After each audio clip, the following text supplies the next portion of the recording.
নমস্কার বন্ধুরা, সোনালীর কিচেনে সবাইকে স্বাগত।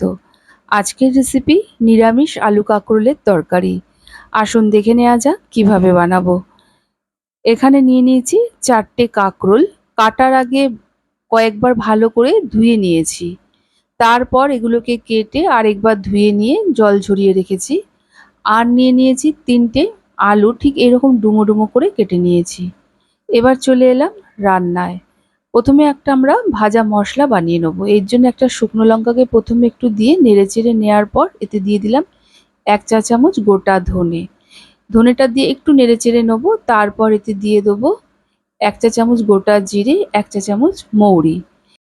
এবার ভাজার একটা মিষ্টি গন্ধ বেরালেই আমরা মশলাগুলোকে তুলে একটি পাত্রে রেখে দেবো। ঠান্ডা হয়ে গেলে আমরা গুঁড়ো করব। ভাজার সময় অবশ্যই খেয়াল রাখতে হবে যাতে মশলাগুলো পুড়ে না যায়, তাহলে কিন্তু তরকারির স্বাদটা একদমই ভালো আসবে না। এবার কড়াইয়ে দিয়ে দিয়েছি 3 টেবিল চামচ সর্ষের তেল। তেলটাকে ভালো করে গরম করে নিয়ে 1/2 চামচ গোটা জিরে, একটা শুকনো লঙ্কা আর একটা তেজপাতা ফোড়ন দিয়েছি। ফোড়নটা থেকে একটা মিষ্টি গন্ধ বেরালেই আমরা কেটে রাখা সবজিগুলো দিয়ে দিলাম। এবারে আমরা সবজিগুলোকে 1 মিনিট একটু নেড়ে চেড়ে নিয়েছি হাই ফ্লেমে। এরপর দিয়ে দিলাম লবণ। এবার লবণটা দিয়ে আরও 1 মিনিটের মতো আমরা নেড়ে চেড়ে নেব। সবজিগুলোর যখন কালার চেঞ্জ হবে সেই সময় এতে দিয়ে দেবো 1/2 চামচ হলুদ গুঁড়ো, 1 চা চামচ জিরে গুঁড়ো, 1/2 চা চামচ ধনে গুঁড়ো, 1/2 চামচ কাশ্মীরি লঙ্কার গুঁড়ো আর একটা বড় সাইজের টমেটো টুকরো করে নিয়েছি সেটা দিয়ে দিলাম।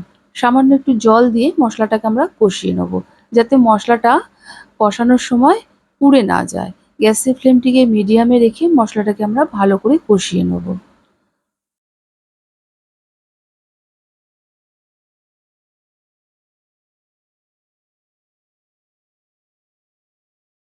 কিছুক্ষণ রান্না করে নেওয়ার পর দেখুন টমেটোগুলো নরম হতে শুরু করেছে। এই স্টেজে আমরা 1 চা চামচ গ্রেট করা আদা আর 1 চা চামচ কাঁচা লঙ্কা বাটা দিয়ে দিলাম। এরপর এটাকে দিয়ে আমরা ভালো করে মিশিয়ে একটু রান্না করে নেব।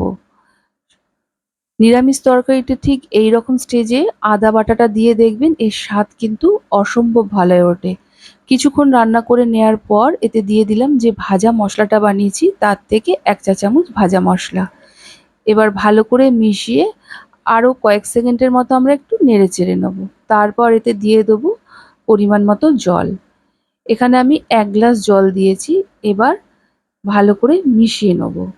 তারপর এতে স্বাদ মতো লবণ দিয়ে দেবো।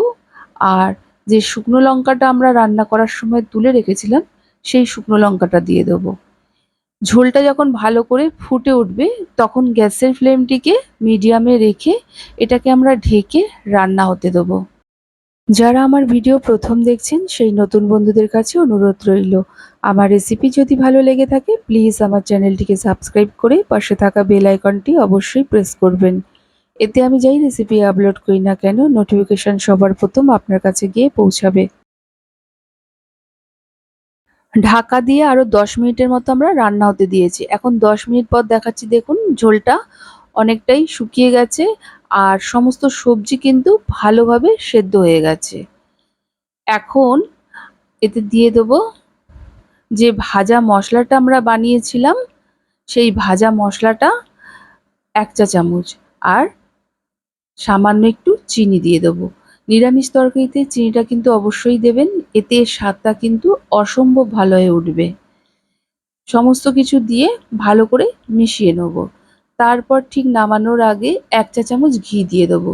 ঘিটা দিয়ে হালকা হাতে একটু নেড়ে দেওয়ার পর গ্যাসের ফ্লেমটিকে অফ করে এটাকে আমরা কিছুক্ষণ ঢেকে রেখে দেবো। তারপরে সার্ভ করব। বন্ধুরা, কাঁকরোলের অনেক রেসিপিই আমরা বানিয়ে থাকি, তবে আজকে যে রেসিপিটা বানিয়েছি খুব সোজা আর ঘরে থাকা উপকরণ দিয়েই আজকে বানিয়েছি। তাই একবার হলেও এইভাবে বানিয়ে ট্রাই করবেন। আর কেমন লেগেছে আমাকে কমেন্ট করে জানাবেন। ভালো লাগলে একটা লাইক ও প্রচুর শেয়ার করবেন।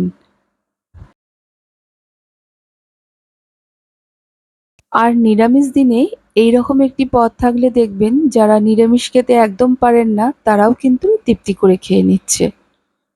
এটা শুধু ভাতের সাথে বলে নয়, রুটি পরোটার সাথে খেতেও কিন্তু অপূর্ব লাগে। যাই হোক, আজ তাহলে এই পর্যন্ত। আবার চলে আসবো নতুন কোনো রেসিপির সাথে। সবাই ভালো থাকুন, সুস্থ থাকুন। ধন্যবাদ।